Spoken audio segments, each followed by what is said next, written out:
Haleluya, puji Tuhan. Bersyukur terima kasih kepada Tuhan Yesus Kristus, karena hanya oleh kasih kemurahan Tuhan, kita boleh ketemu lagi di dalam program Calvary Ministry. Pada saat ini, kita akan belajar dari firman Tuhan tentang 3 oknum iblis yang terdapat di dalam Wahyu pasal 12 dan pasal 13 yang akan kita lihat sebagai berikut.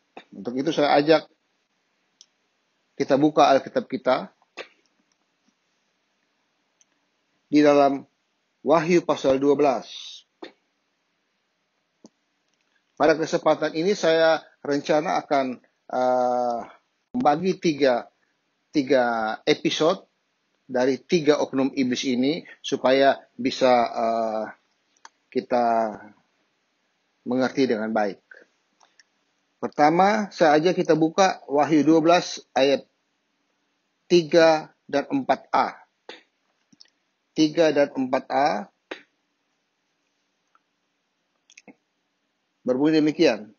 Maka tampaklah suatu tanda yang lain di langit, dan lihatlah seekor naga merah padam yang besar, berkepala 7 dan bertanduk 10, dan di atas kepalanya ada 7 mahkota, dan ekornya menyeret sepertiga dari bintang-bintang di langit dan melemparkannya ke atas bumi.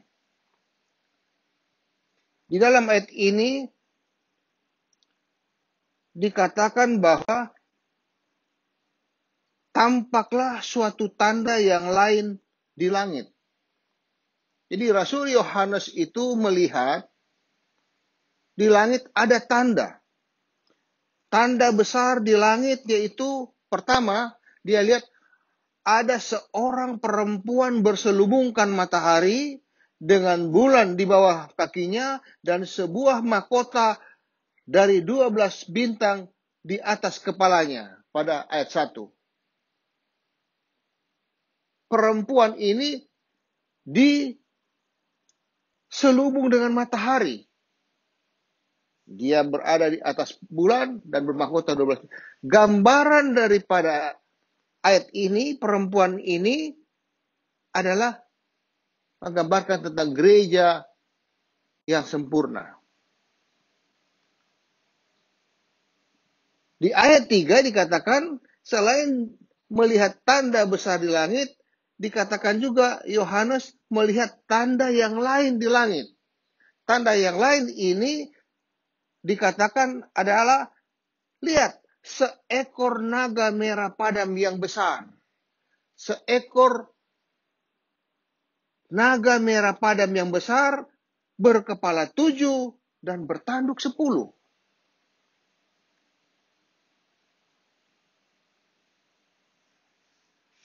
Nah, kalau kita lihat, berkepala 7 ini berbicara tentang 7 kerajaan dunia yang memerintah sejak zaman dulu sampai akhir zaman ini. Ketujuh kerajaan itu adalah Mesir, kita tahu rajanya Firaun yang bengis, Assyria, Babilonia, kerajaan Babilonia, rajanya adalah Nebukadnezar yang bengis juga, 4 Media Persia, 5 Yunani, 6 kerajaan Roma yang rajanya adalah Herodes yang bengis, dan yang ke-7 adalah kerajaan di akhir zaman ini, yaitu kerajaan antikris yang akan datang dan segera datang. Itu tentang berkepala 7. Selanjutnya dikatakan bertanduk 10. Tanduk, kita tahu tanduk itu menggambarkan suatu kekuatan. Jadi naga yang bertanduk 10 ini berbicara tentang 10 kekuasaan politik yang menguasai seluruh bangsa di akhir zaman ini. Sekarang sudah ada kekuasaan politik tersebut. Kita lihat ada Uni Eropa, ada ASEAN, ada PBB, ada Gerakan Non-Blok, ada organisasi kerjasama Islam, OKI, dan sebagainya. Nah, itu bertanduk 10 dan dikatakan di sini di atas kepalanya ada 7 mahkota. 7 mahkota ini berbicara tentang 7 kepala negara yang akan sangat menonjol di akhir zaman ini. Karena 7 kepala negara ini mereka akan bersatu menguasai dunia ini. Sementara mereka ini adalah dikuasai oleh iblis. Ini gambaran daripada seekor naga merah padam yang besar, berkepala 7, bertanduk 10, dan di atas kepalanya ada 7 mahkota. Nah, siapa binatang naga merah padam yang besar ini? Kalau kita maju sedikit ayat 9 dikatakan begini. Wahyu 12 ayat 9.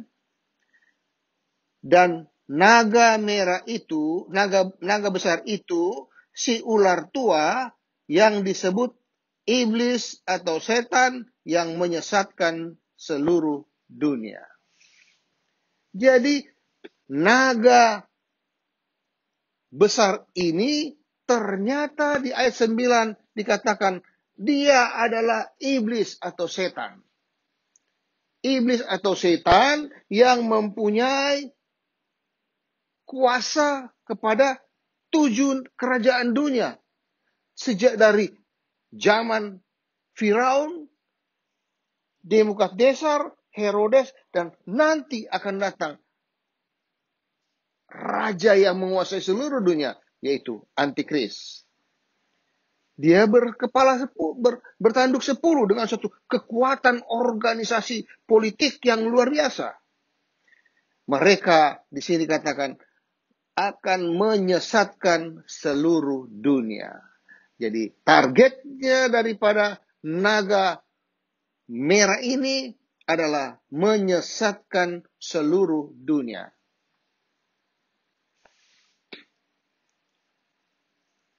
Naga merah dikatakan sebagai iblis, dikatakan ini dia adalah iblis atau setan.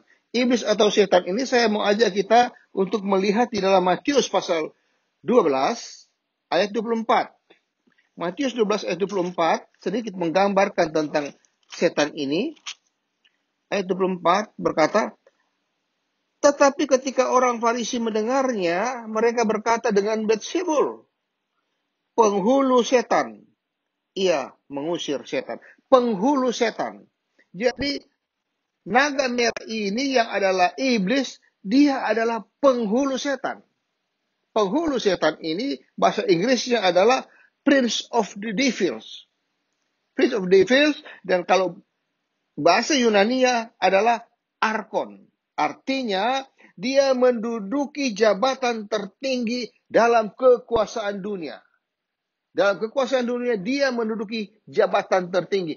Ini adalah si iblis itu yang dikenal dengan penghulu setan.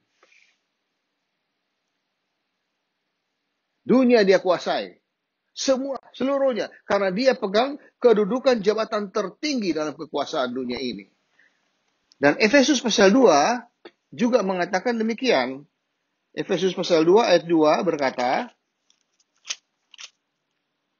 kamu hidup di dalamnya karena kamu mengikuti jalan dunia ini. Karena kamu mentaati penguasa kerajaan angkasa. Yaitu roh yang sekarang sedang bekerja di antara orang-orang durhaka. Roh yang sedang bekerja, roh iblis yang sedang bekerja di dunia ini dengan posisi menduduki jabatan tertinggi dalam kekuasaan dunia. Dia juga dikatakan ini sebagai penguasa kerajaan angkasa.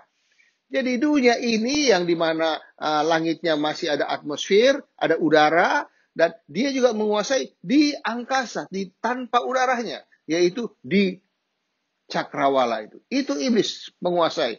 Jadi dia penguasanya itu iblis. Jadi dari situ kita bisa melihat bahwa iblis ini punya kuasa. Dan di ayat kita kembali ke Wahyu pasal 12 ayat 4a berkata, dan ekornya menyeret sepertiga dari bintang-bintang di langit dan melemparkannya ke atas bumi. Ekornya menyeret sepertiga bintang-bintang di langit. Kita mengatakan bahwa bintang-bintang di langit itu berbicara tentang orang-orang percaya kepada Yesus. Bicara tentang anak-anak Tuhan yang sudah mengenal Roh Kudus, bahkan dipenuhi dengan Roh Kudus.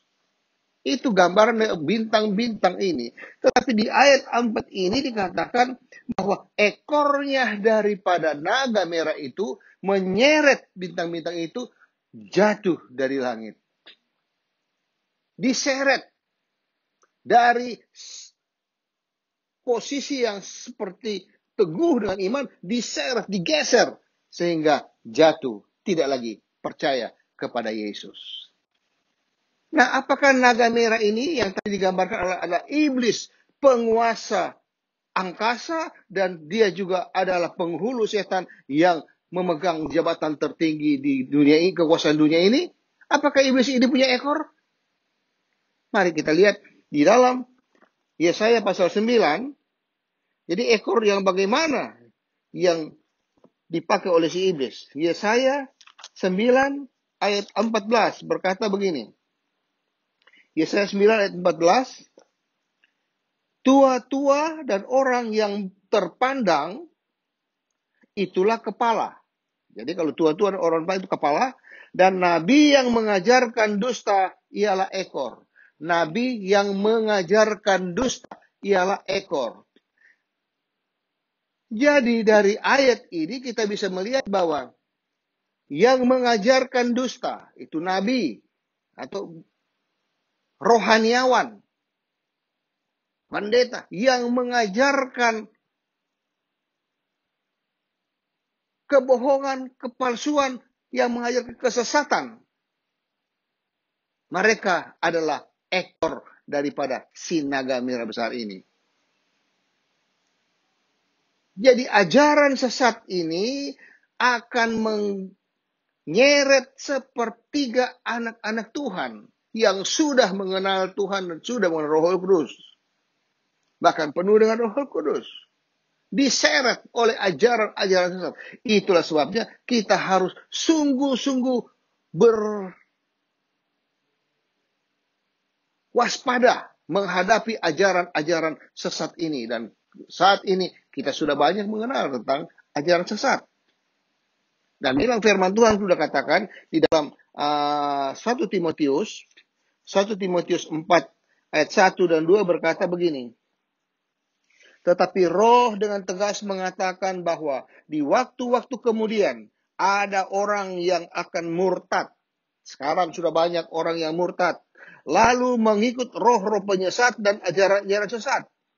Oleh tipu daya pendusta-pendusta yang hati nuraninya memakai cap mereka. Jadi sekarang ini sudah banyak yang murtad.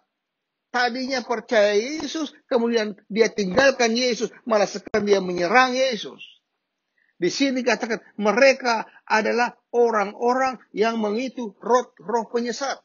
Roh penyesat itu adalah roh-roh si iblis, yang tadi adalah penghulu setan, atau dia adalah roh-roh yang menguasai kerajaan angkasa. Ini dia. Ajaran-ajaran sesat. Bahkan sekarang kita mendengar ada orang yang mengaku dia orang Kristen, tetapi sebenarnya bukan orang Kristen. Mengaku orang Kristen, tapi bukan orang Kristen. Itu di dalam 1 Yohanes pasal 4, 1 Yohanes 4 ayat 2 dan 3 berkata begini. Demikianlah kita mengenal roh Allah. Setiap roh yang mengaku bahwa Yesus Kristus telah datang sebagai manusia berasal dari Allah. Dan setiap roh yang tidak mengaku Yesus tidak berasal dari Allah, roh itu adalah roh antikristus. Dan tentang dia telah kamu dengar bahwa ia akan datang dan sekarang ini dia sudah ada di dalam dunia. Akan datang roh ini Yang mana dia mengaku dia Kristen, tapi dia tidak percaya bahwa Yesus itu adalah anak manusia. Bahwa Yesus itu datang sebagai manusia. Padahal Alkitab sudah jelaskan. Yohanes 1 ayat 1 katakan, pada mulanya adalah firman. Dan firman itu bersama-sama dengan Allah. Dan firman itu adalah Allah. Ayat 1. Ayat 14. Injil Yohanes 1 ayat 14 katakan, bahwa firman yang adalah Allah itu telah menjadi manusia. Siapa dia? Itulah Yesus. Jadi orang yang tidak percaya bahwa Yesus berasal dari Allah itu sebagai manusia, maka orang itu dikatakan di sini itu adalah roh antikris. Roh antikris. Kalau mengaku Kristen, tapi tidak percaya bahwa Yesus itu adalah 100% Allah dan 100% manusia, maka dia itu bukan Kristen, ngaku-ngaku Kristen. Saya ajak buka 2 Tesalonika 2, ayatnya yang ketiga berkata begini. Janganlah kamu memberi dirimu disesatkan orang dengan cara yang bagaimanapun juga. Jangan kamu memberi diri disesatkan orang. Jadi, kehidupan kita ini, di luar dari hidup kita ini, ada satu kekuatan. Roh iblis, yang tadi kita kenal sebagai penghulu setan, yang dia adalah Prince of Devils, yang menduduki jabatan tertinggi dari kekuasaan dunia, itu iblis ini. Roh ini, dia adalah roh dari luar, eksternal, datang untuk berusaha menyesatkan kita manusia, anak-anak Tuhan. Dia berusaha untuk menyesatkan kita dari luar. Kemudian ayat ini katakan, jangan memberi dirimu disesatkan orang. Dari dalam, jangan sampai kita sendiri, kita memberi diri disesatkan. Jadi begitu kita memberi diri, maka kekuatan daripada langsung menangkap kita. Sehingga kita tersesat jadi pengikut antikris. Yang tadi dikatakan, sekarang ini sudah ada roh-roh antikris di mana-mana. Yaitu roh-roh penyesat. Oleh karena itu, biarlah kita senantiasa mau setia sama Tuhan. Kita harus memiliki percaya yang sungguh kepada Yesus sebagai Tuhan dan Juru Selamat kita. Kita harus hidup baru, dengan karakter baru. Kita harus penuh Roh Kudus dan penuh firman Tuhan. Bahkan kita harus selalu percaya bahwa kita ada di dalam Tuhan, hidup di dalam Tuhan, berada di dalam Tuhan. Bahkan kita ada dalam persekutuan dengan Tuhan sebagai pokok anggur yang benar. Kita adalah caranya. Kita harus senantiasa mengerti dan meyakini bahwa kita ada dalam otoritas nama Yesus. Nama di atas segala nama. Itu yang harus penting. Karena Alkitab katakan, dia yang di dalam kita lebih besar dari segala roh-roh yang ada di luar.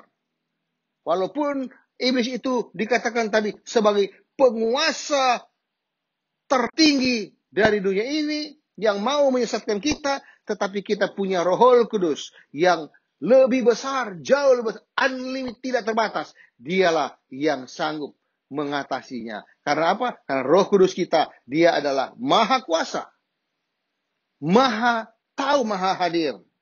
Sedangkan iblis, dia adalah ciptaan Allah. Bahkan satu kali kelak, iblis ini, si naga besar ini akan ditangkap. Di dalam Wahyu pasal 20, katakan di ayat 1-3 mengatakan begini.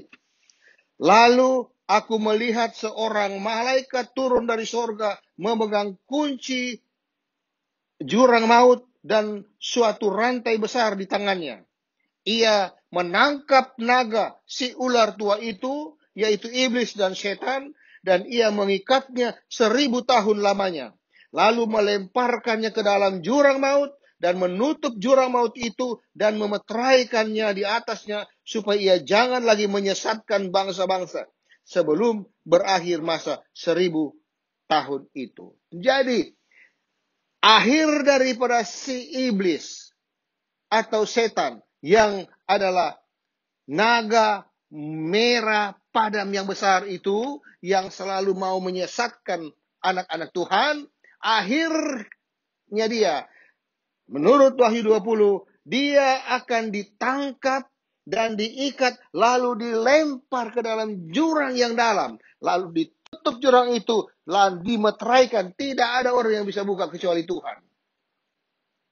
Dia masuk dalam jurang itu selama 1000 tahun. Haleluya, puji Tuhan. Artinya kalau kita tetap percaya kepada Yesus, kita tetap andalkan Yesus dalam hidup kita, maka kita pasti menang terhadap iblis yang akan diikat nanti. Haleluya, puji Tuhan. Sekali Yesus, tetap Yesus.